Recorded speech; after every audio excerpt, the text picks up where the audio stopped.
Hey, it's Brian with Level Up Reptiles, and today we're going to talk about the top 5 things you should think about before you start breeding ball pythons. So today we're going over the top 5 things to help you be a successful ball python breeder, and things you should kind of look out for and really think about before you start the journey into doing that, and if it's even right for you. So we're just going to go over the list. Like I said, there's no order or anything most important to least important. It's just overall the top 5, and we'll kind of get into each thing. So the first thing you really need really to begin with any pet before you even get to breeding is just, it's going to sound like cliche, I know, because you hear it all over the place, but you really have to love them, right? So you have to really like what you're doing, or you're not going to make it very far. I don't care how much money you have to put into reptiles. If you don't have love for it, you're not going to sustain. You're not going to be able to stay. Because it is a lot of work. It's not easy. It's not quick money. If that's what you're going after, it's probably not for you. It is for the love of the animal itself, whichever you do. It doesn't even have to be ball pythons. But in this case, we are going over the ball python aspect of it. So you do have to have love for it. You have to like what you're doing. There's a lot of poop you got to clean up. Clean their tubs, water them, feed them. And we're going to get into a little bit more of that individually.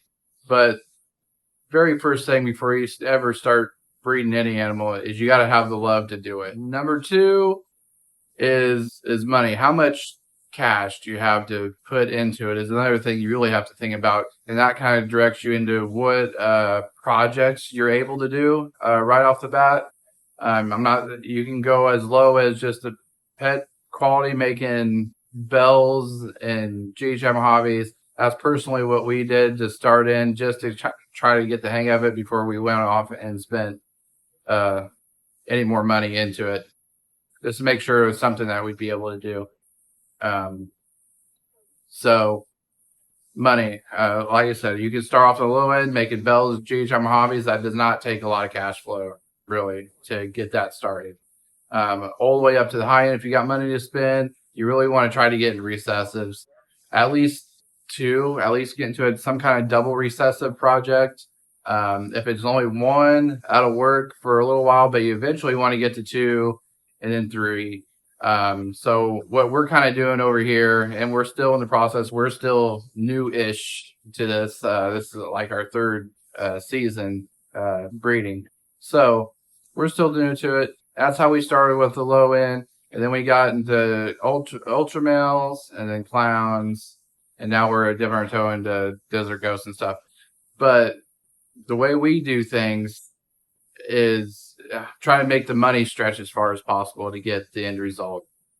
Because in this hobby, you're going to invest one of 2 things. You're going to invest money or time.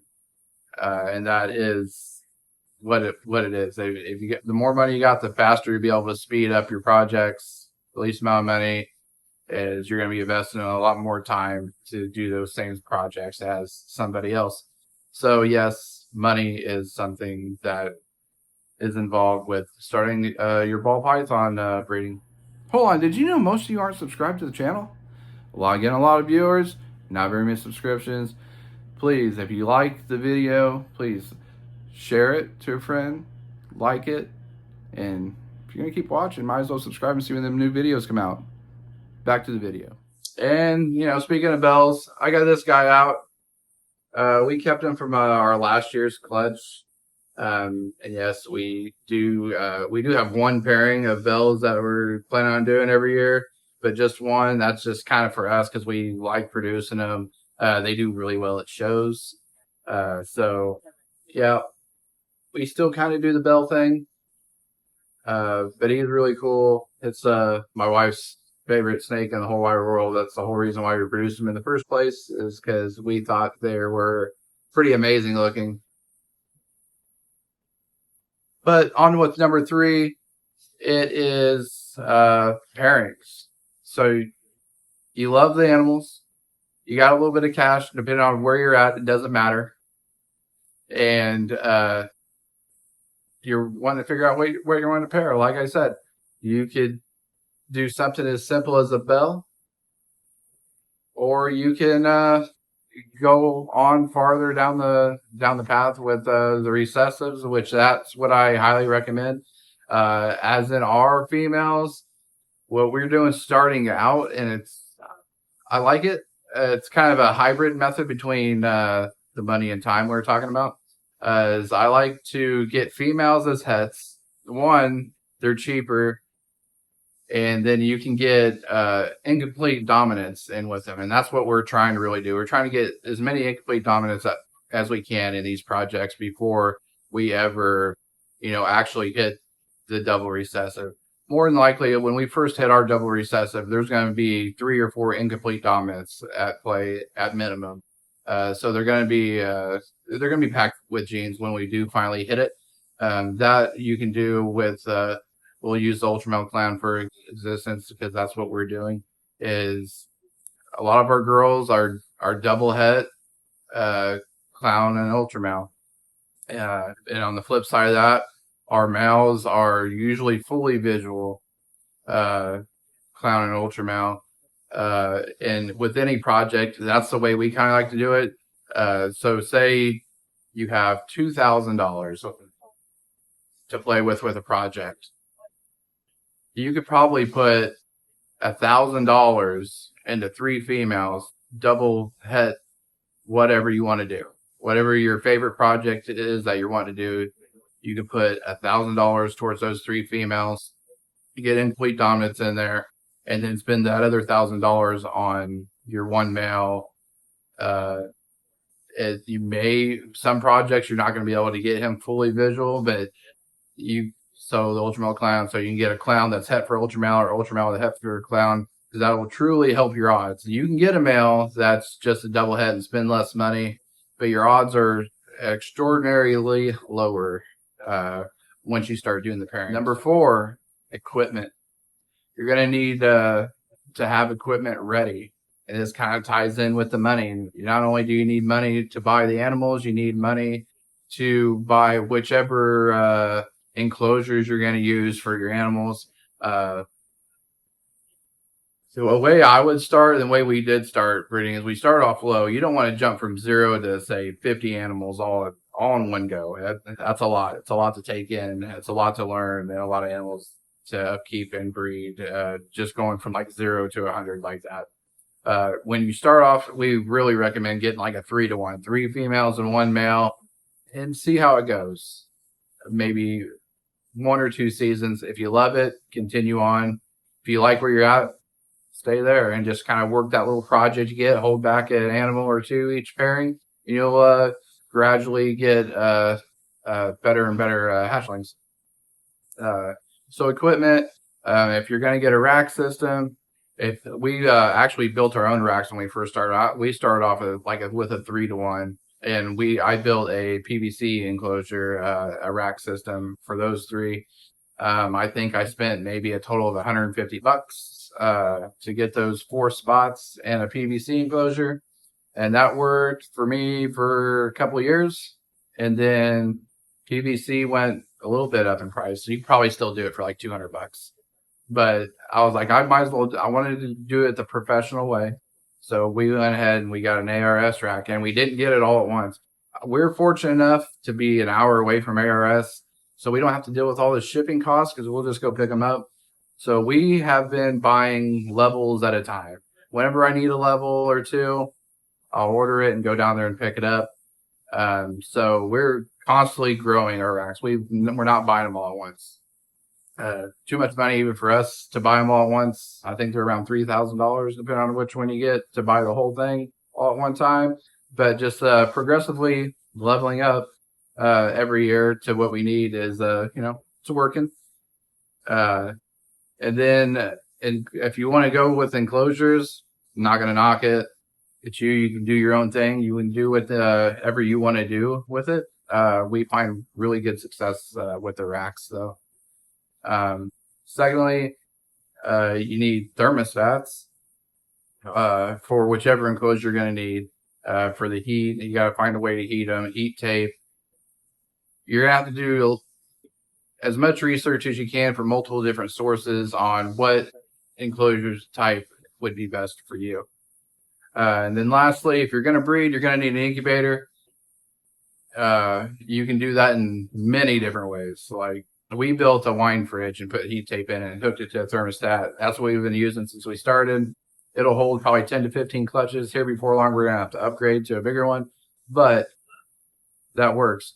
Or you can go and order one from Sea Serpents or Willbanks, but you're going to be spending quite a bit more money. I think I got total without the thermostat maybe $40 into that incubator that we built.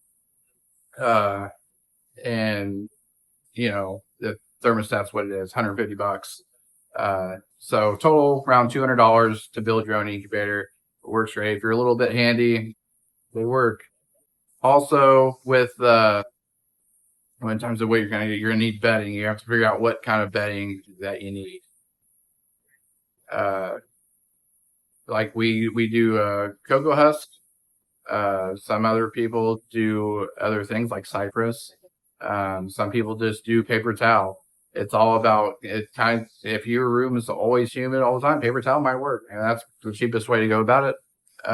But like for us, I think most people use cocoa husk. It seems to work the best. And lastly, we're going to talk about food. You're going to have to figure out how to feed them, depending on how many you get. If you get 4, it's not so bad. You can probably find somebody to buy them. If you're like us and, we don't have tons of animals, but we have enough. We have around 40 with the hatchlings and our breeders and everything. There's nobody around us. I would never be able to find rats where I'm at for as many as I need on a weekly basis. So we personally breed our own rats and ASFs, and that works great. We have enough sometimes to be able to sell some off to offset the cost of the bedding and everything that goes into the rats. But the more and more snakes you get, the more and more rats you need, and that can get really costly really fast if you're having to buy rats all the time. But like I said, if you start off with your 3-to-1 to try it out, that shouldn't be too bad. Just go buy your rats, or you can order them, frozen thawed online. So it's all up to you on how you want to do that. But that is a main point. You have to be able to feed them. Even if you have your 4, you may want to breed rats at a small scale anyway. But say you have those 3 females. All 3 females lay, all 3 females lay 6 eggs. So that's 18 extra babies that you're going to have until you're able to sell them. So you go from 4 to, what would that be, 22 snakes within a season. Could be tough, but that's another thing that you do have to think about. All right, I'm going to throw in a 6th one for you guys that have stuck around in the video. 6 is, once you produce hatchlings, you really have to think about how you're going to sell them. And I would actually start marketing yourself through different social medias before you even start pairing. I would. That's what we did. We, kind of fake it till you make it.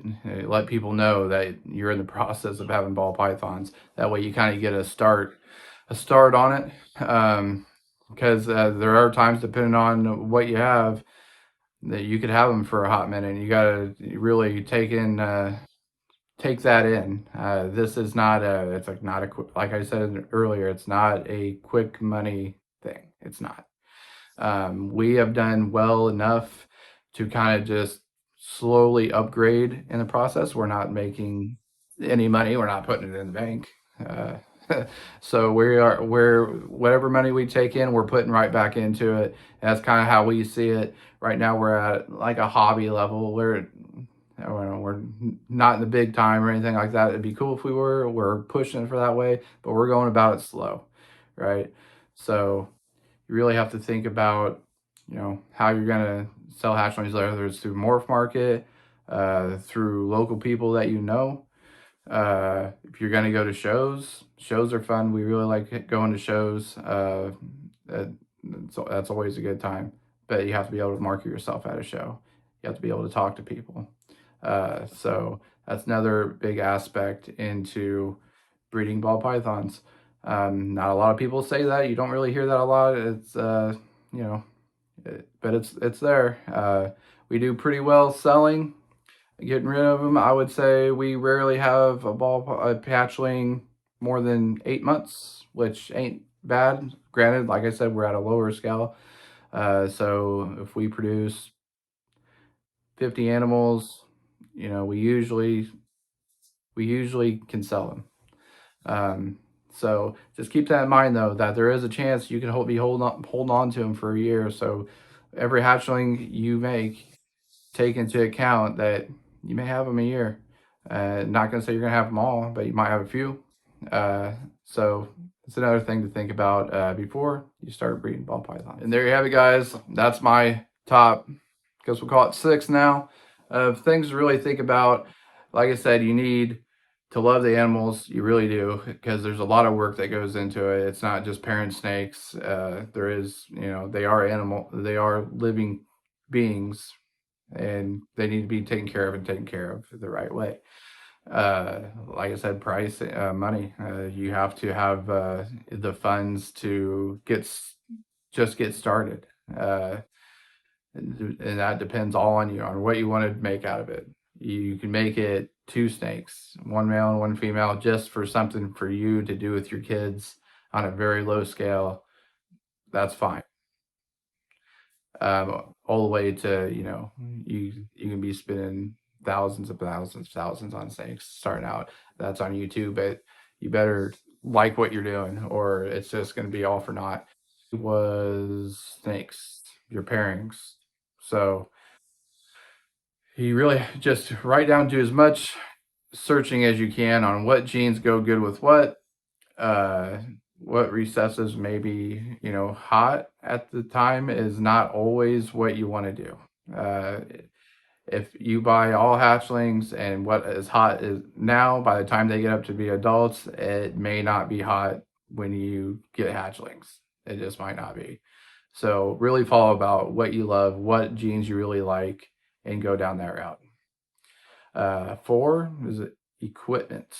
So make sure you have all your equipment lined up before you even get a snake. Don't go buy some snakes and then figure out the equipment later. Have everything that you need to do what you're wanting to do before you get any animal. And 5 is feeding them. Make sure you can feed them. I've heard more people than I could think of about getting into it too deep and then ultimately crash out because you can't feed your animals.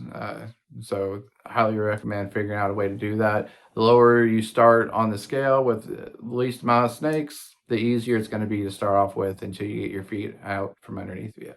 And 6, you gotta be able to sell your hatchlings. You gotta figure out a way. Like I said, more market, friends.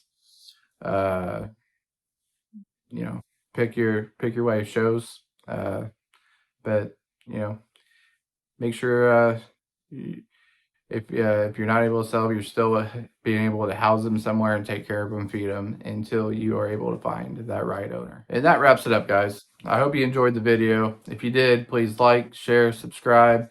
I really appreciate it. I'm trying to get these videos out to as many people as possible. So I would greatly appreciate it.